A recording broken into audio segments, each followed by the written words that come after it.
Hello and welcome to So What You're Saying Is. I'm Peter Whittle. Now I'm delighted to say that my guest today is someone who you will recognise very well if you watch television, go to the movies, or indeed if you go to the theatre. Laurence Fox is an actor, a singer and songwriter. He went to RADA and after that carved out a successful career in films such as Gosford Park, Queen Elizabeth, The Golden Age, and in television in programmes such as, perhaps most famously, Lewis, which ran for about 9 years. He's most recently been seen playing Lord Palmerston in ITV's Victoria. And as a singer and songwriter, his third album was out this year. It's called A Grief Observed. Congratulations, Laurence, on the new album. And I want to start, I mentioned that you were at RADA. Recently, you had a bit of a problem with them for some reason, didn't you? Yes, I did. Thank you anyway for having me on. No, it's a pleasure. I received an email when I was on holiday saying that RADA were inviting script submissions from women that needed to be 50% female characters, 50% female stage time. It was essentially a very controlling email about the fact there needed to be absolute equity in the script submissions, and then it rounded off by saying we welcome writing from any gender, but we're specifically pushing towards those who identify as female. And I just thought, what? Yes. Really? This is where I learned. I was taught voice by a man called Robert Palmer at RADA, who taught Maggie Thatcher pharyngeal resonance. So there's a technical requirement to act. There's not really a political requirement to act. That is there. So I was very frustrated by its drive towards an equity drive rather than an equality drive. So I then tweeted them and I said, "Are you going to go down this path? What's the point?" And I'm not sure they were that thrilled. When you were actually at RADA, this was presumably, this wasn't an issue then, was it? No, weirdly, actually, I got a few problems because of my surname, but it would be the middle-class girls' dads who would have a problem, and your Bricky from Liverpool would go, "Good on you, mate," So it was, no, I think there was more of a class problem, but a class awareness then, as often been the case in acting, but now it's very much, it's a different vibe. I should explain, obviously, for people, I'm sure you do know, but obviously your family is actually an acting dynasty, isn't it? I mean, your father, your uncle, your sibling. Yeah, they are. But this wasn't the problem. It was the fact that you were a public school boy. I think that was a public school boy, which I actually think is fair enough. Yeah. And also, it's okay. I think you can take a pop at somebody for being posh, and acting is quite an expensive game at the beginning, especially if you're not successful. So I can see where there is a case for people with less means to be, to say that needs to be supported. But no, not any of this identitarian stuff. It's new and fast running, isn't it? Do you think there have been some complaints recently from various actors saying that, now I think you've just alluded to that, it's become something that you can only do if you can self-fund in some ways, and that, this whole thing that working class actors basically are, as it were, in decline, in the sense that it's just not possible for them. Is there anything in that? I mean, there's certainly something in that, but it is often working class actors who've got a load of money who tend to complain about other working class actors. Okay.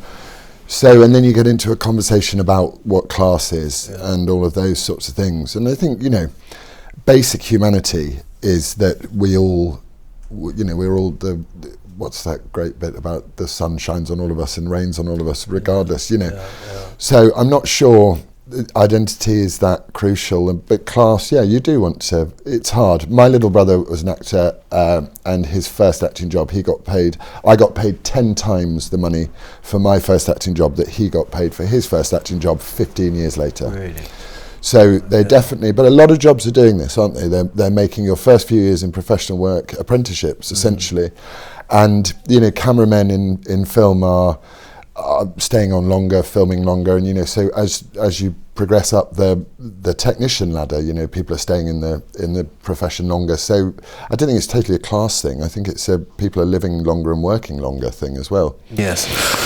Just to go back to this particular issue with RADA and what they sent you and about the submissions, I don't know if you heard, but recently BAFTA have announced that they are going to have different rules if you want to be nominated for a BAFTA award, which basically comes down to that you have got to show that there was a certain quotient diversity or whatever, either in front of, behind camera. Now, I mean, the thing is, Laurence, doesn't this sort of start to seriously distort what we might even call creativity generally?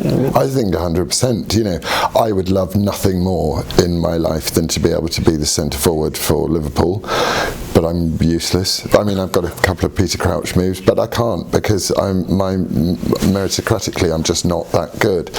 So I think if you go down a diversity quotient road, you're going to end up with often with the second best of everything, be it an air traffic controller or be it an actor. So it seems to me ridiculous. I don't know why. I don't understand where it's come from either. I find it odd. Well, that's what I mean. You have actually spoken out. You know, you've been quite outspoken about it, or should I say, you have an opinion about it, which goes generally against the grain of your profession. This woke thing, or the identity politics thing, does seem to have descended, like, you know, within the past few years. Is that your perception too? Where has it come from? I don't know. I think about it all the time. I wonder whether Douglas Murray is right that it happened sort of after the financial crisis. I wonder whether watching all of those people get away with what they got away with unaccountably, and then the iPhone probably and social media would have played a part in it. But again, you know, it is the death of God as well, and this need that need to fill the gap in your moral gap, your compassion gap that needs to come from somewhere else, and this desire to be hugely compassionate, which is a sort of religion of one. You are the God in the religion, and if people don't agree with you, then they're the heretic and they need to be, you know, punished. So it is a kind of religious thing then, really? I think it's totally religious. It bears all the hallmarks of a religion, doesn't it? It's intolerant in its extreme form, and those that don't subscribe to it are heretics and the enemy. It feels very dangerous though, because it doesn't feel like it comes from, at least with other religions, the Godhead is outside of you, whereas in the woke religion, the Godhead is within you. So you cannot be hypocritical, for example, because you are God. And then for anyone with sort of what I would call a vaguely sensible liberal opinion, which is what I think I probably am, I find it maddening. It drives me round the bend. I don't like being lectured to. And also, I'm lucky enough to, my best friend from RADA actually was, we learned to act together. He was a brilliant actor. It didn't work for him, probably because he didn't really want to act as much, but he became a prison officer because he said that was a real acting job. And so, which is true. Yeah. And he is, he's representative of, you know, what they would call straight white male privilege. And you're hard pushed to meet someone who's got less privilege than that man does. So, you know, and he's a socialist, and we talk a lot, and we disagree about almost everything, but we have amazing and wonderful conversations with each other. And I'm noticing that you can't have those conversations with somebody. And I think things like the Brett Kavanaugh hearings, when it was you must believe the victim, so it's like we must overturn the very cornerstone of what due process is, in just for the sake of someone saying that they've been assaulted. It's like, this is what the legal system is for. Do you think that our creative institutions, the ones that you come into contact with, you know, I mean, right from the BBC right through, you know, they pretty much impose this sort of new morality in a way. Do you not think? I mean, I think you mentioned that you don't want to pay your BBC licence anymore. Is that right? I don't think we should have to pay the licence fee when the language is we're not free to speak. you know, I mean, it's today. They announced, didn't they, very recently, that they were bringing in the European Council or Commission or whatever were announcing that we're in a climate emergency and that there were climate change deniers. And I hear this on mainstream media, and you're going, there's only ever one other phrase that ends in denier that people use. So they've stolen the language, and I'm an actor, and I make my living from delivering words. So words mean a great deal to me. So when words are stolen and, you know, repropositioned to do something else, I find it very frustrating. So yeah, I think but fortunately as well, you know, I am ultimately self-employed, but we'll see what happens with me offering my opinion about these things. So I'm not in an institution where I have to, I don't have to do, I don't know, implicit bias training or things that people are being more and more forced to do. Well, I think actually that's actually a point that Douglas Murray does make, that in fact, you know, the only safe thing to be now is self-employed, because almost in any situation, public body or indeed corporate, you are going to come up against these issues all the time. And you're not allowed to question them, and if you question them, you're blacklisted, essentially, isn't it? Well, I mean, how are you regarded, therefore, in your industry? I mean, Laurence, in the sense that the perception is, you know, and from all public utterances we generally get, actors tend to say roughly the same sort of thing, have the same kind of view. You know, do people think you are this strange anomaly, or are there more people who believe or, you know, say what you say? I think I think you'll find that there's quite a large proportion of people that think how I think. But also there's an orthodoxy. There's a way you're meant to be as a lovey, as we're called, and I think maybe I grew up in a family of loveys. It's sort of I'm a whatever generation lovey. It's now also normal to me that I don't feel that I have to adopt the given position at any period of time, but no, there certainly are, and because the great things wouldn't be made if they were made by navel-gazing leftist people. You need comedy, and comedy comes from the centrist or slightly, you know, that's where it comes from. Heroism as well. But how would you define yourself politically then? I mean, how would you you know, yeah. I don't know. I really don't know. I think sensible. Right. Probably, I think conservative in the classic sense of what conservative means, which is, you know, don't change something quickly that is working, I suppose. But I would say liberal. Liberal. I think. I've done a political compass test, and it says that I'm slightly left wing, and it gave me an interesting thing. I can't remember what it called me, but I'm sort of left wing and a little bit down. But that's fascist nowadays. You as I mentioned the acting fraternity there. I just want to. One thing that's always interested me. I used to work in the arts and making programs and things. Is that this is a field that thrives on the idea that it's original, free thinking, you know, cutting edge, pushing the envelope, all these cliches, and yet it does appear that people in the general creative field think pretty much the same thing about most things. I mean, whether it's climate change, multiculturalism, whatever really. And this is extraordinarily paradoxical, isn't it? Well, we're not. We're encouraged in all forms of diversity except a diverse opinion, aren't we? So, and I can understand, you know, you don't really want to bite the hand that feeds you. I can understand that as well, but we should be free to express, you know, dissent or anything. What is art? Art is to go against. Art is countercultural in many ways, isn't it? So I think it's disappointing that. Well, I mean, look, you just only have to look at the box office figures of a lot of the films that really embrace this woke thing, and you find out that people aren't going to watch them. Have there been any recent examples of that? I think Charlie's Angels, is it the new Charlie's Angels made $130 million on its first weekend, which is not brilliant. Yeah. And then you get these, you look at the Rotten Tomatoes stuff that's been going on with the Dave Chappelle and the Hannah Gadsby, and it's just, I think it's funny the more that this tries to shovel, this is the opinion, you must believe this, get on the train. The more people just go, I'm not getting on the train. Yes. And it's the same with Brexit and climate change and Trump and all of these things. And I suppose it concerns me as well because I've got children, and my children often say things to me. My dad said to my youngest son, what's your favourite subject at school? And he said social justice. And my dad said, justice is not a word that needs a modifier. Quite. To him. Absolutely. And you can tell your teacher that from me. It seems that you mentioned Brexit there. There was a letter that was written, I think, by a huge number of actors and directors to the Times. And in it, they even made this claim. They said, they were obviously all hugely against Brexit, but they made this claim that our creative imagination will suffer.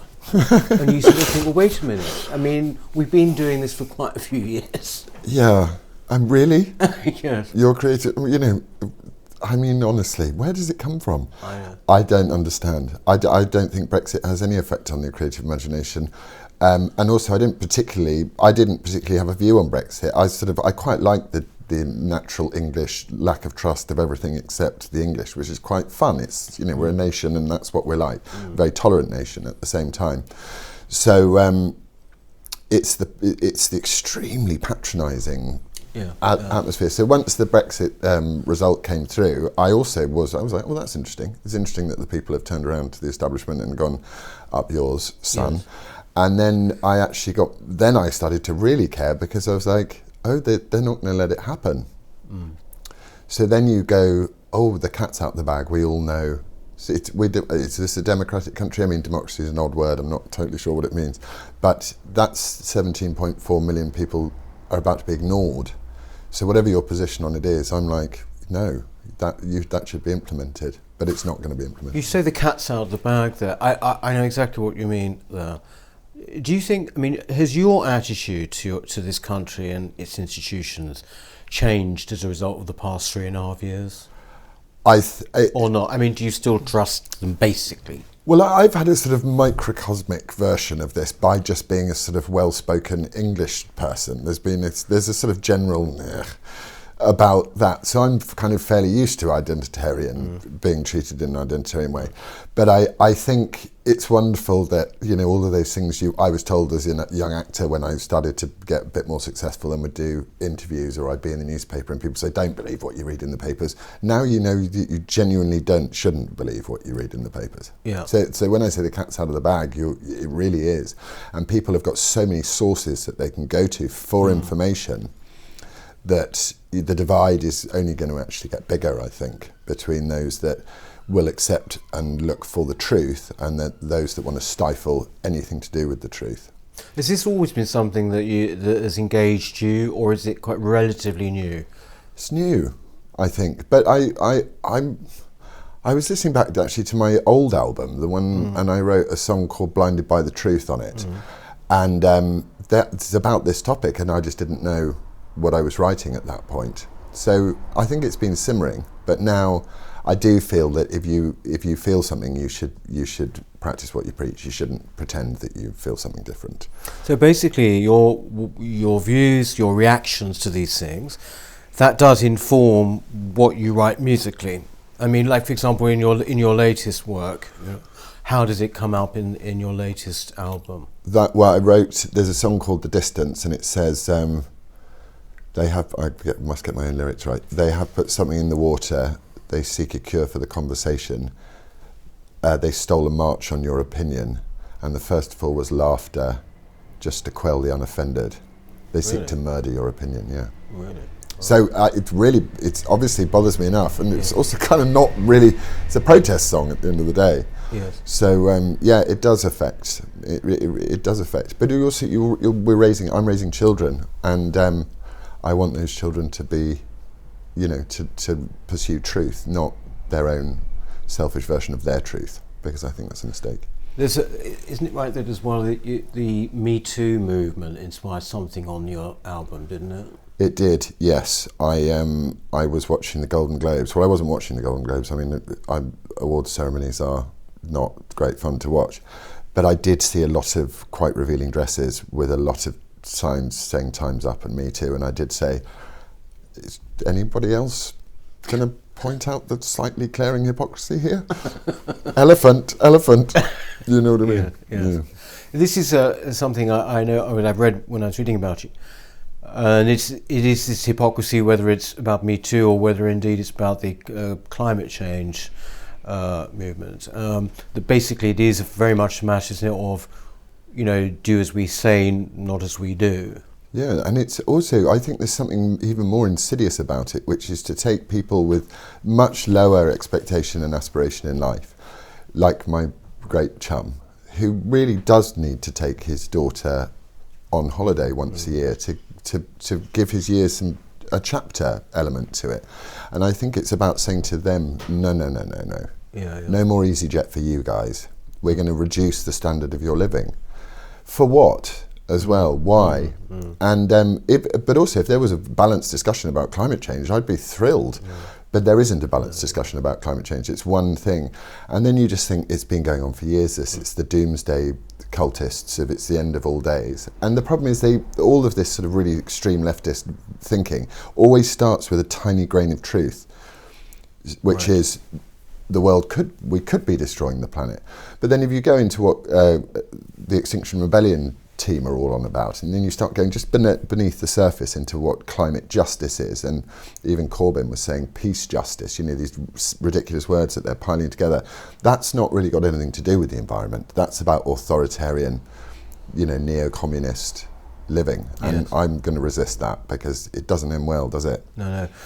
I mean, we're actually recording this in the middle of a general election. I mean, what do you think? And this is a very broad question, Laurence, but I mean, what do you think the election is showing about Britain, really? I mean, are you following it very much? Are you? I follow it a bit. I mean, we don't have an opposition.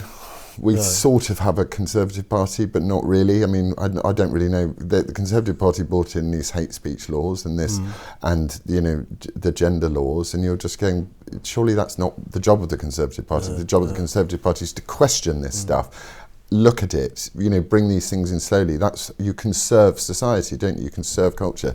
So I'm not really sure we have a Conservative Party, and I think the fact that Jeremy Corbyn is the leader of the opposition when he's just an open anti-Semite. Well, he's not an open anti-Semite, but it's pretty obvious that he's an anti-Semite, and it doesn't take much digging around to find videos of him saying, the BBC insists that Israel has a right to exist. It's like, that's really? a new one that's just come up, isn't it? Yeah. But I mean, people are sort of digging and finding these things, and he's, I can't believe it. I think it's awful that we should do that to the Jewish community in this country, to make them feel that unsafe, when we know what happens when you don't protect people and their faith and their religion, or as race in that case.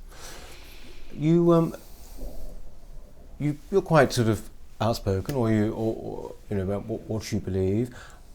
As I said earlier, we're not really used to actors maybe questioning woke and identity politics.